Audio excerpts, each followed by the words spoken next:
2026年1月3日凌晨，委内瑞拉加拉加斯美军三角洲特种部队搭乘直升机从天而降，以迅雷不及掩耳盗铃响叮当之势突袭总统官邸。昏暗中，总统马杜罗刚从睡梦中惊醒，还没来得及穿好裤子，就被全副武装的特战队员架住，双臂按倒在地。短短几分钟内，马杜罗居住的军事基地被攻陷，马杜罗夫妇遭美军生擒，并被迅速转移出境。张狗剩，你上周干啥去了？为啥不更新视频？太不像话了！观众都在和我反映了。我家母猪下崽了，一胎下了5个，我去做产后护理去了。马杜罗那孙子就在里面跑不掉了。最后行动前我说几句。首先，马杜罗的行为和做法极不负责，罔顾事实，严重伤害了美国人民的民族情感。我们这次行动要紧密地团结在以川普同志为核心的党中央周围，执行党的决定，遵守党的纪律。巴拉巴拉巴拉。哎，你们听没听我说话？听了。行吧，动手。不许动，知道错了没？居然去给习近平做舔狗，我看你真是活够了。不舔了，再给我个机会。给你机会，你都敢抢我工作了。我最近都拍不到总书记马屁了，必须治了你。美洲历史上头一回，一个主权国家的在任元首被外国军队跨境抓捕，消息宛如重磅炸弹传遍世界，北京那边更是被惊得目瞪口呆。这可是当着全世界的面给了平平一个大逼斗。马杜罗一直号称是中国在拉美的铁哥们儿，全天候战略伙伴啊，这下可好，特朗普直接把中国苦心经营10几年的盟友给端了窝。1月4日凌晨，中国外交部火速发出声明，对美军行动予以谴责，声色俱厉地痛斥美方公然违反国际法和国际关系基本准则，要求美军确保马杜罗夫妇人身安全，立即无条件放人。这话听着挺硬气，其实也是没办法，远在万里之外的这个战略伙伴轰然倒塌。中国这些年压在委内瑞拉的巨额贷款和政治资本，眼看要打水漂，心疼钱是一方面，更窝火的是脸上挂不住啊。过去中委两国称兄道弟，高调结盟，结果川普说动就动，根本不把平平当回事。北京1月5日、6日连续2天深夜召见美国驻华使馆临时代办，连拍桌子带砸板凳，提出严正交涉，怒斥美国这是赤裸裸的霸权行径，说要采取必要措施维护中国在委合法权益。但谴责归谴责，真刀真枪干是不可能真干的。面对木已成舟的局面，北京再闹得欢也没法把马杜罗弄回去。所以几天后，北京的口风就开始微妙的转弯了。1月9日，外交部发言人毛宁在记者会上被媒体连番逼问后，毛宁带着专属无辜表情包说道，无论委内瑞拉政局如何变化，中方深化两国各领域务实合作，促进共同发展的意愿不会改变。我帮各位观众老爷们翻译一下，毛宁是说，谁上台都好说，中国的生意还得接着做。短短几天，北京从拍桌子瞪眼的愤怒变成端着架子打哈哈，其实就一个目的，认栽了。但钱不能认亏，该想办法捞的还得捞回来。马杜罗被擒不是一夜崩塌，而是一场拖了16年的慢性溃烂。先是蜜月，接着债务，再到维稳，最后才轮到清算。枪声响起的那一刻只是结尾，而真正的开头是在签字笔落下的那一秒。早在1999年，查韦斯上台第1年，就迫不及待搞了个环球寻亲访友之旅，其中一站就是北京。查韦斯第一次见到江泽民，就满嘴称赞中国是真正平等互惠的伟大朋友，签了7、8项合作协议。此后几年里，中委高层你来我往，好不热络。2001年，江泽民访问加拉加斯时，两国顺势把关系提升为战略伙伴关系。查韦斯乐坏了，当着江的面大拍胸脯，中国人民支持委内瑞拉反帝斗争，我们两国前途光明啊！到2006年8月，查韦斯已经第4次访华，胡锦涛在人民大会堂握着他的手，笑称查韦斯是中国的老朋友、好朋友。短短7年间，查韦斯跑北京比拉美其他元首加起来都勤，成了名副其实的座上宾。北京领导人从江到湖对这个反美斗士都是又拉又捧，一边夸他同志加兄弟，一边以实际行动送上大礼。而查韦斯是看中了中国有钱、有技术，还有对付美国的共同志向，双方可谓一拍即合。中美这场红色联姻，说白了就是各取所需的等价交换。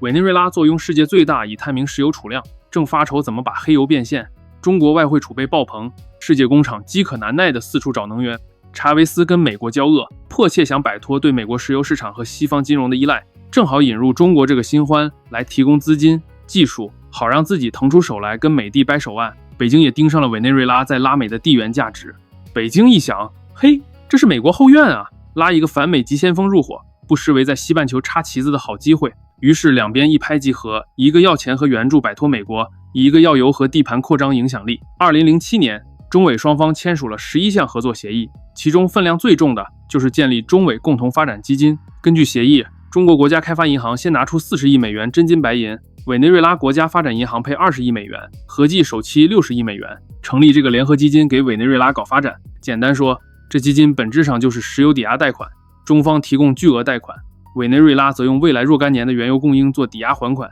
典型的用明天的石油换今天的钞票。不过这真不是什么大撒币，在这笔交易上，中国相当现实，把合同条款设计得明明白白。委内瑞拉国家石油公司 PDVSA， 记住这个简称 PDVSA。 下面要反复说， PDVSA 和中石油签署长期供油合同，约定委方每天要供给中方一定数量的原油和燃料油，中方支付的购油款呢，不直接给委内瑞拉，而是打进国家开发银行在北京设立的一个委方专用账户，用作偿还贷款本息。协议规定，委方账户余额必须始终保持至少相当于未来1季度还款额的 1.3 倍，确保还款不脱节。要是油价下跌或委方产量不足，导致账户里的钱不够还债怎么办？人家也想到了， PDVSA 必须追加供油把窟窿补上。如果油还是不够，那委内瑞拉财政部就得掏美元补差额，等于中国用铁合同锁死了石油还债，给自己上了双保险。凭着这笔石油抵押贷款的书写，委内瑞拉政府如愿摆脱了西方金融市场，高兴的一脚踢开世行，美滋滋的宣布走上了一条自力更生的独立发展道路。钱有了，底气也足了，中委蜜月的热度很快从纸面转化为行动，遍地开花。两国迅速推动了一系列雄心勃勃的合作项目，誓言要把委内瑞拉带入一个中国速度的新时代。先说能源领域的合作，当年最轰动的就是奥里诺科重油带项目。委内瑞拉那片超重质原油运藏量惊人，但开采难度极高。查韦斯爽快地邀请中国石油参与开发，双方合资成立了西诺温莎石油公司，中石油拿了 40% 股份，负责提供技术和资金。查韦斯大手一挥，许诺给中方更多油砂区块的开采权，这一出手就是大片油田呀，可见查老哥对中国够意思。再说基础设施方面，中国贷款的一大块被委政府投入国内基建热潮。2009年，两国签下造价高达75亿美元的合同，由中国铁建承建委内瑞拉第一条高速客运铁路468公里长的蒂纳科阿纳科高铁。除了铁路，还有公路、电站、灌溉等一堆工程，都能瞧见中国公司的身影。航天合作也是高光领域。2008年10月，中国用长征火箭把委内瑞拉第一颗通信卫星西蒙波利瓦尔卫星送上太空。查韦斯在加拉加斯卫星控制中心喜极而泣，挥舞国旗高呼这是委中友谊的丰碑。此后2012年、2017年，中国又帮他们发射了2颗遥感卫星，用于军事侦察，这可是拉美国家头一份。还有电信和家电领域，查韦斯政府积极引入中国的通信技术和家电产业。委内瑞拉国有电信公司与中国华为和中兴合作升级全国通讯网络，还筹建合资企业生产手机和通信基站。中兴公司帮他们在委内瑞拉建立了手机组装线，华为也计划生产路由器之类的设备，瞄准整个拉美市场。同时，中国海尔集团进军委内瑞拉，双方宣布合资建厂，生产冰箱、空调、电视。查韦斯甚至在竞选集会上炫耀成箱的中国制造的冰箱和洗衣机，承诺以超低价卖给穷人，把中国制造搞成委内瑞拉制造。别以为中国只盯着石油，查韦斯手里还有金矿呢。2012年，他把加拿大公司踢开，转身把委内瑞拉南部的拉斯克里斯蒂纳斯超大金矿开采权给了中国中信集团，签署协议，共同开发。那儿有储量1700万盎司的黄金，是拉美最大的金矿之一。短短几年间，中委两国签署了几百项双边合作协议，涵盖能源、交通、科技、农业、金融等几乎所有领域。保守估计，截至2023年，双方累计签了486项协议。查韦斯对中国领导人也是各种奉承，把中国历任领导从江到湖捧了个遍。中国那边更不吝溢美之词，称查韦斯是中华人民的伟大朋友。时任国家副主席的习近平后来甚至夸他是见过的最富魅力的人之一。2007年到2012年是中委关系的黄金蜜月期，双方各取所需，陶醉在双赢的美梦里。委内瑞拉获得了急需的发展资金和技术支持，不用再看华盛顿脸色过日子。中国企业更是签下无数大单，从石油开采到高铁基建，从卫星发射到家电出口，个个忙得不亦乐乎。然而，蜜月里的花前月下，往往掩盖着潜伏的危机。资金、项目、豪情漫天飞舞之际，一些阴暗的角落正滋生变质的军群。查韦斯和中国都以为自己稳操胜券，岂料历史已经埋下了伏笔。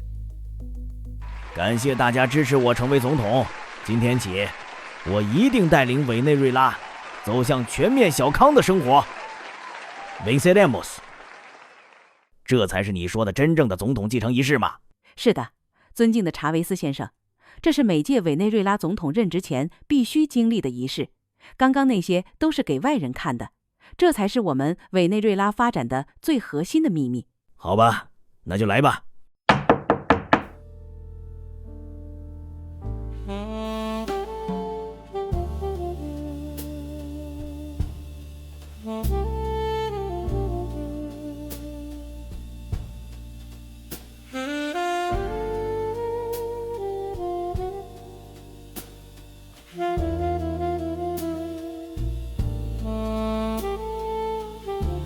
Venceremos。 2012年末，查韦斯站在人生和政治巅峰，在中国源源不断的输血下，委内瑞拉这些年经济上歌舞升平。查韦斯用高油价赚来的钱和中国借来的款，大搞福利，派糖果，穷人收到了房子、家电，城市里修起了地标性的新桥梁。他本人也成功在10月的总统大选中击败对手，实现连任。然而天有不测风云，就在胜选没几个月，这位反美斗士被诊断出癌症晚期。2013年3月5日，查韦斯溘然长逝，抱憾离开了他未竟的社会主义革命。他副手尼古拉斯·马杜罗继承衣钵，手捧查韦斯遗像，宣誓就任总统，嘴里满是要继承查韦斯遗志，建设21世纪社会主义的豪言。然而，他接手的其实是一份危机四伏的遗产，表面繁荣的背后是一个对石油更加畸形依赖的经济结构。过去那些年，大笔中国贷款被以极不透明的方式花得七七八八，催生了严重的腐败和低效。一个隐形的债务巨雷正悄然越滚越大，蜜月期被有意忽视的隐患，如今开始一一浮出水面。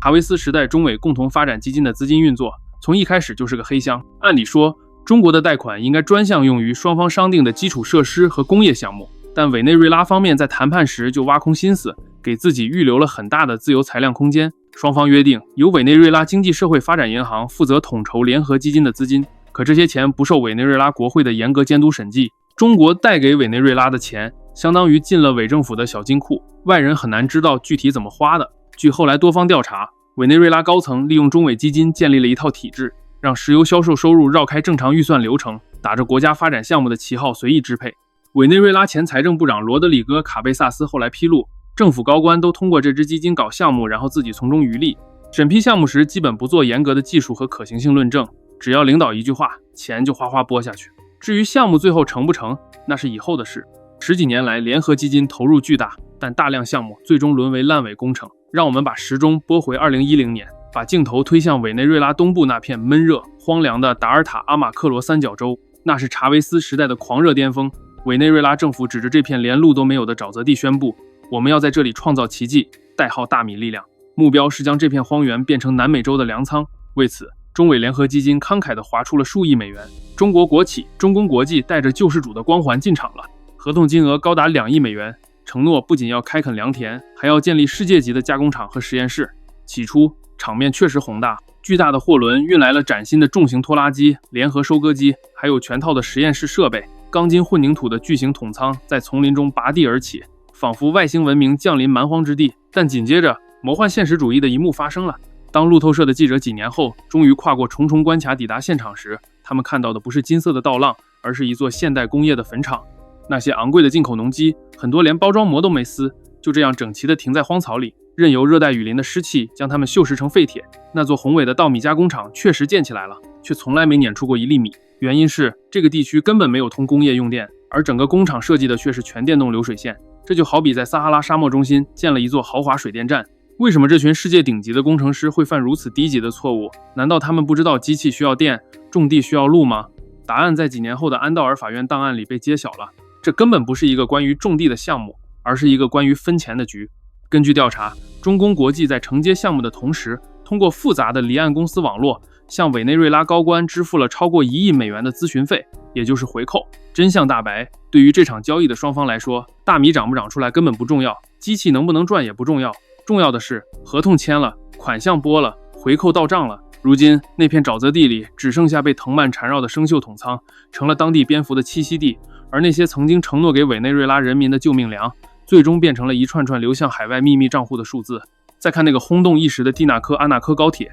全长468公里，横贯委内瑞拉中部，由中国铁建总承包，合同额70亿美元。2009年高铁开工时声势浩大，要3年内建成通车。然而现实给了所有人当头一棒，中国公司在当地遇到数不清的麻烦，征地纠纷、官僚扯皮、劳工罢工，工程进度是一拖再拖，离原计划完工差了108000里。时间转眼到了2021年，全线只修完1/3，最终中国铁建因与委方矛盾重重，在2015年前后悄悄撤出项目，留下满地烂尾和锈迹斑斑的设备。再说跨国炼油计划，2012年中委曾计划在中国广东合资建设大型炼油石化基地，总投资100亿美元，估计日炼40万桶委内瑞拉重油。这项目当时被吹成能源合作新里程碑，结果几年后也黄了。原因无他， PDVSA 根本拿不出自己那40%的出资，项目从一开始就缺钱拖延。到了2018年，中方索性取消了合资计划，委内瑞拉欠债违约成这样，中石油哪还敢继续烧钱？10多年来，委内瑞拉各种借债发展项目里，这类故事还有很多。高油价时期，查韦斯政府靠石油美元大手大脚，用固定汇率和巨额补贴勉力支撑经济表面繁荣。一旦油价跌下来，结构性扭曲和通胀压力立刻全面爆发，而中国的巨额贷款在某种程度上让委政府提前透支了未来的石油收入，油还埋在地下没挖出来，钱已经预支花光了。结果当油价和产量双双不济时，委内瑞拉石油业反而因为欠着中方的石油债而无法积累资金再投资生产，陷入恶性循环。腐败横行和管理不善双管齐下，委内瑞拉原本希望借中国资金实现经济腾飞的美梦，渐渐变成南柯一梦。大大小小的工业振兴项目，多数雷声大雨点小，工业产值不增反降，粮食照样严重依赖进口。中委基金本想破解资源诅咒，结果演变为另一种形式的资源透支和权力寻租。到了2013年，查韦斯去世时，这场红色蜜月已明显后劲不足。委内瑞拉虽然借了几百亿美元中国贷款，却没建立起可持续发展的经济基础。中国援建的一些工厂，要么产量寥寥，要么根本没有正式投产。按原计划，委内瑞拉本该有好几家合资工厂生产海尔家电，但最后真正落成的只有一家，而且规模小得可怜。大部分中国商品干脆还是直接进口后由政府分发，本地制造业并未成长起来。那些年靠高油价尚能硬撑，但2014年国际油价雪崩式下跌，委内瑞拉立刻因为过度依赖进口和货币超发而陷入恶性通胀，物资严重短缺。马杜罗上台后可没有查韦斯那样的好命，查老爷子为了连任大撒钱，用中国贷款买各种好处送给选民，马杜罗却接过了一个空空如也的国库和烂尾遍地的工程。他当然不敢砍前任许诺的福利，于是只能继续拆东墙补西墙。举个例子，查韦斯生前最后几个月，中国还继续提供贷款支持他的大住房使命项目，要在全国建造数十万套平价住房。这招帮他赢得了不少2012年的选票，那些房子有的确实盖起来了，让查韦斯风光了一阵。然而这些项目烧钱极其惊人，许多建筑材料和设备都要进口，成了财政长期包袱。一旦油价下跌，项目立刻难以为继，不少新城烂尾丢荒。2013年马杜罗上任时，摆在他面前的是一堆没完成的中国合作项目和几乎花光的贷款额度。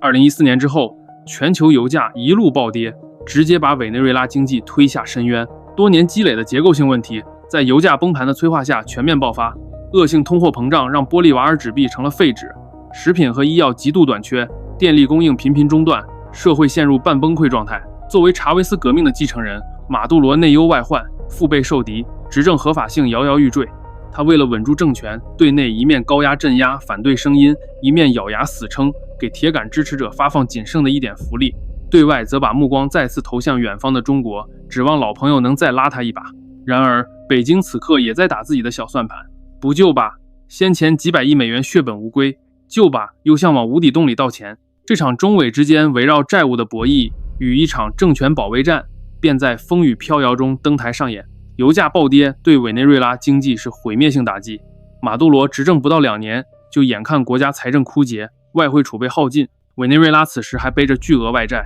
自2007年以来，中国通过各种渠道累计向委提供了约600亿美元融资。虽然高油价年份，委内瑞拉用石油按计划还了一部分，但到2014年，估计仍欠着中国至少400亿美元。北京开始真慌了，这笔巨额债权会不会变成坏账？2015年成为一道分水岭。据波士顿大学的统计，2015年之后，中国几乎没再向委提供新的大额贷款。往常几乎年年都有的巨额信用额度戛然而止，这说明频频意识到继续砸钱风险太大，赶紧踩了刹车。中国的政策性银行在内部通报里开始提示要控制对尾风险敞口，建议对尾贷款采取展期等措施，暂缓收回本金，但也杜绝再新增敞口。换句话说，北京不想公开翻脸逼债逼死马杜罗，但也下定决心不能再像以前那样大手笔给钱了。事实很快证明，中国的谨慎不无道理。2016年初，委内瑞拉原油产量和油价继续双双暴跌， PDVSA 根本拿不出足够石油按原协议供给中方还债，加拉加斯当局不得不硬着头皮求北京重新谈判，希望延期偿还部分贷款本金。缓一口气，中国也只能装聋作哑，默认了委方赖账一阵的请求。于是从2016年起，中委双方陆续达成一些延期展期协议，允许委内瑞拉在一段时间内只付利息不还本金，以减轻压力。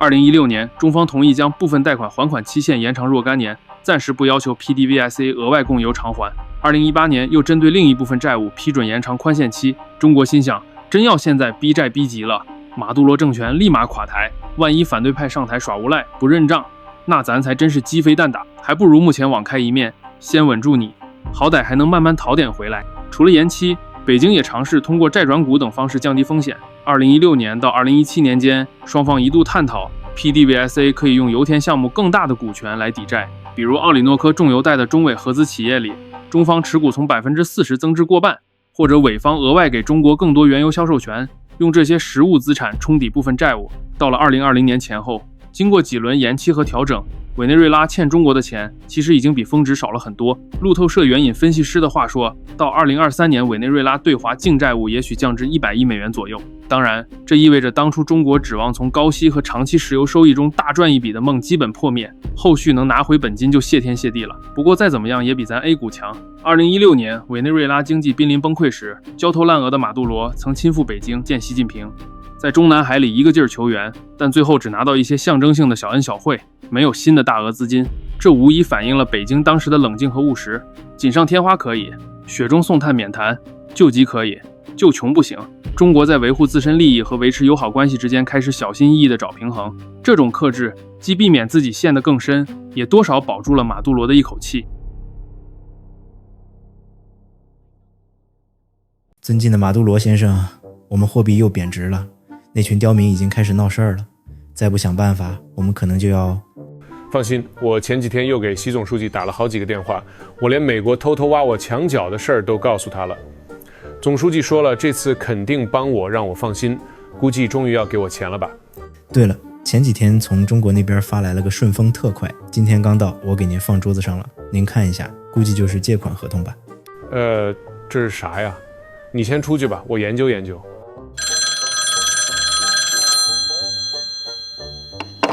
喂，哎，总书记啊，这是啥呀？我咋看不懂呢？您看我跟您借钱那事。哎，小马呀，你咋还是这么傻呢？就知道钱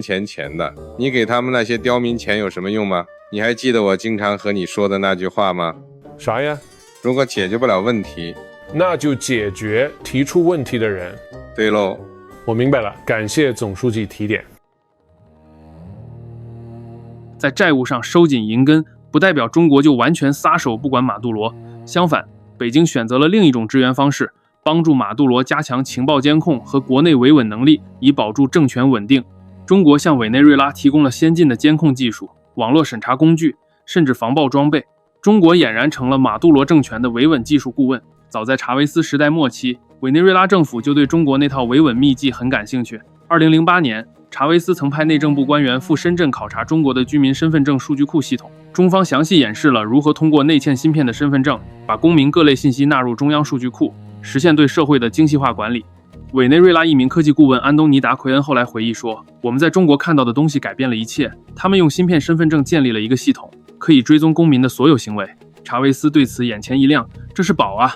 ！10年后，马杜罗把这个理念付诸实施。2017年，委政府推出了祖国卡计划，这玩意儿就是中国的2代身份证，你懂的。而这背后的功臣，正是中国电信巨头中兴通讯。根据路透社调查报道，委内瑞拉2017年斥资约7000万美元，低调雇佣中兴为其建设祖国卡系统的数据库和移动支付平台。中兴派出团队常驻委内瑞拉国有电信公司 CANTV 提供一条龙服务。2020年新冠疫情期间，一批委内瑞拉医生和护士曾尝试通过反对派领袖瓜伊多提供的在线平台领取补贴奖金，却发现这个网站在委内瑞拉境内被屏蔽，必须翻墙才能访问。为什么这些医护人员要翻墙呢？因为祖国卡系统让当局掌握了谁注册使用了反对派平台，于是精准封锁那些人的网络，并秋后算账。2019年，瓜伊多阵营试图组织国际人道援助物资的发放，也遭遇类似的阻挠。不过，委内瑞拉显然没有学到中国的精髓，像油管这类的美国大毒草网站，他们平时还是可以上，只是在偶尔重大时刻才封锁几小时。除了数字监控，中国还提供了更直接的物理镇压支持。2017年，委内瑞拉多座城市爆发了反政府街头抗议，为了对付汹涌民怨，马杜罗花大价钱从国外采购成套防爆装备，其中很大一部分正来自中国。2017年6月，全国抗议已造成数十人死亡之际，委内瑞拉国民卫队总指挥官贝纳维德斯少将在电视讲话中却特别致谢。他说，多亏了中国等国提供的非致命性高科技装备，才有效控制了局势。他口中的装备包括中国产VN4型防爆装甲车、水炮车、铰链防爆盾、各式防弹衣。仅2014年到2017年间，委内瑞拉就向中国和巴西采购了数十万发催泪弹，其中相当一部分出自中国江苏某军工企业。2017年5月的一次著名示威中，委内瑞拉国民卫队的VN4装甲车直接冲进人群，碾压示威者。这场景一度让我梦回天安门。当然，中国也没有把鸡蛋放在一个篮子里。2019年初，反对派领袖胡安·瓜伊多宣誓为临时总统，并获欧美承认时，北京一边嘴上继续挺马杜罗，一边悄悄派人与瓜伊多阵营接触，探听对方的对华态度。说白了，中国才不在乎谁上台，关键得保证咱的钱能回来。石油不断供，什么主义立场，能换钱才算数。当时瓜伊多方面也主动向北京示好，他甚至在国际媒体发文，承诺如果反对派执政，将保护中国在委合法权益，比查韦斯派还讲信用。对此，北京没有明确回应，但也没关死大门。反观马杜罗却比中国耿直得多。2019年，美国通过秘密渠道向马杜罗传话，只要他肯赶走中国和俄罗斯等国外势力，放弃那些坏朋友，美国可以考虑放松对美制裁。但马杜罗反而一头倒向北京和莫斯科，更加卖力地扮演中俄阵营前哨角色。2019年，马杜罗在加拉加斯高调举办中国国庆70周年庆祝活动，甚至参加升旗礼，肉麻地称中国的辉煌成就也是委内瑞拉的榜样。从江吹到湖，从湖吹到西，中国领导人他都吹捧了个遍。2023年9月，马杜罗甚至不顾国内一团糟，亲赴北京与习近平会晤，这已经是他第7次见到习了。这一次，两国发表声明，把关系提升为全天候战略伙伴关系。过去全天候这种词儿，中国也就给过巴基斯坦等寥寥数国，如今给了委内瑞拉，算是刷足了存在感。马杜罗欢呼，拉美应该积极参与中国的一带一路倡议，热情赞美中国是构建多极世界的引擎，把北京当做了最后的靠山。可是，表面的兄弟情深，并不能阻挡历史的滚滚车轮。委内瑞拉这些年的内忧外患已经累积到极限，经济完全崩盘，人民怨声载道，美国紧咬不放，各种因素最终在2026年年初引爆，并以一种戏剧性的方式终结了马杜罗的统治。接下来，当真正的狂风暴雨降临，这对昔日的完美拍档将如何面对疾风？2026年1月2日傍晚，马杜罗会见了从北京紧急赶来的中国特使邱小奇。邱小奇是前驻委内瑞拉大使，现任中国政府拉美事务特别代表。这次他领着一个代表团突然造访，马杜罗在会见中满脸堆笑地重申中委牢不可破的兄弟情谊，感谢中国关键时刻给予的坚定支持。邱小奇则不动声色地表示，中委是坚定的战略伙伴。此次访问体现了中国对双边关系的高度重视，又念了一通套话，说两国不仅是经贸能源伙伴，更是政治盟友，双方你来我往一番寒暄，看似热络，实则各怀心思。马杜罗急于从特使话里听出点中国元首保命的意思，可邱小奇除了场面话外滴水不漏。北京派他来，一方面是想最后摸摸底，马杜罗还能撑多久，另一方面也是做两手准备，以防山雨欲来。谁知当天深夜，风暴就真的降临了，美军特种部队从天而降，马杜罗束手就擒。几年来中国最担心的最坏剧本还是发生了，美国不给北京留半点情面，这让中共辛苦经营的委内瑞拉关系网瞬间崩塌。一夜之间，投资化为乌有。频频恼火归恼火，但也深知大势已去，只能认清现实。毛宁在1月9日记者会上那番意味深长的话，无论委内瑞拉政局如何变化，中方深化两国各领域务实合作，促进共同发展的意愿不会改变。比起几天前喊着让美国放人的怒气，已经软了太多。说穿了，无非是一个利字当头。马杜罗完蛋归完蛋，中国总不能把孩子连同洗澡水一起泼掉。在委内瑞拉，中国还有一大堆摊子要顾呢，100亿美元的贷款、油田项目的股权、矿产开发合同、一系列军事和科技合作协议，这些杂七杂八一大堆，哪一样不是花了真金白银换来的？中国企业在奥里诺科油带的合资项目还在出油呢，哪怕美国制裁期间，伪国原油换个马甲改头换面，也有相当一部分流向中国的独立炼油厂。再说矿业，中信集团在拉斯克里斯蒂纳斯金矿虽然折腾多年，因为产权纠纷和黑帮控制没去开采，可毕竟也是有开采权的。2014年，中国银行还贷了6.91亿美元给委内瑞拉做全国矿产勘探，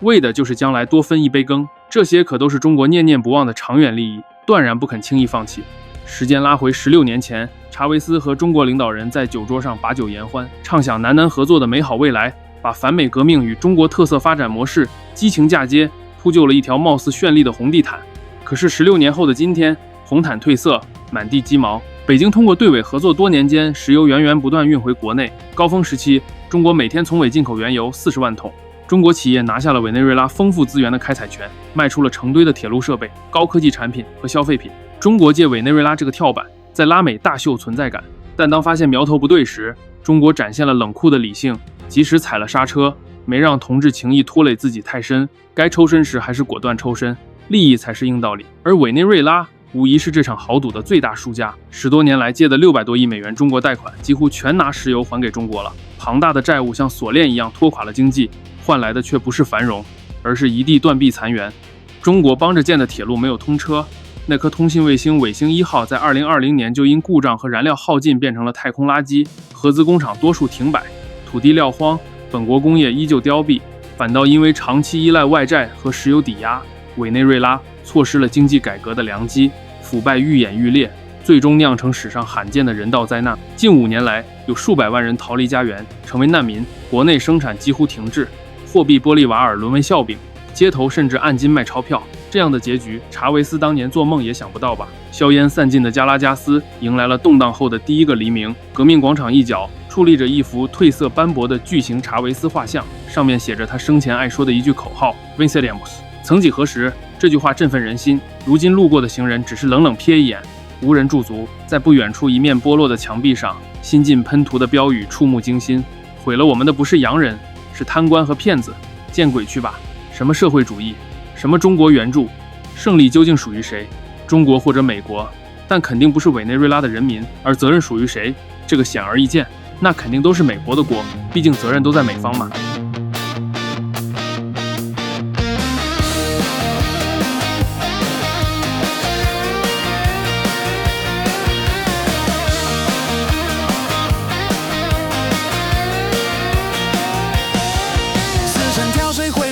消费降级钱包空完可堡垒，烂尾楼虚假印在里头，臭少领方丈孩子多，这种事情很一般，不是制度有软肋，全是美国在指挥。显卡禁运没有货 ，AI 发展受折磨就散，阅兵机有枪，普京3旁来捧场，产能过剩没人买，频频一直拉清单，所有数据不好看，金融战力早晚算，责任全在美方。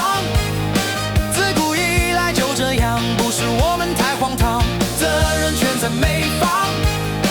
不管哪里出了错，全是他们的阴谋。人海礁水泡盆背后全是华盛顿菲律宾，不老实，只有美国给指示，台海风云佩洛西虽然走了，还在替日本排废，也有鬼，美国默许核废水，出生量在暴跌，年轻人都不妥协，不结婚不买房，躺平主义太猖狂，这种思潮哪里来？忘记够生活尘封，虽然我也想不通，但这逻辑必须通，责任全在美方，哪怕这是暴雨降，也是气象武器狂，责任全在美方，只要我们不背锅，日子我就照样过。只要有人喊太贵，那是川普加关机；只要有人喊太累，那是是资本主义毒。只要这里有火灾，那是地特搞破坏，洋蓝蓝它超了速，全是 CIA 在追踪。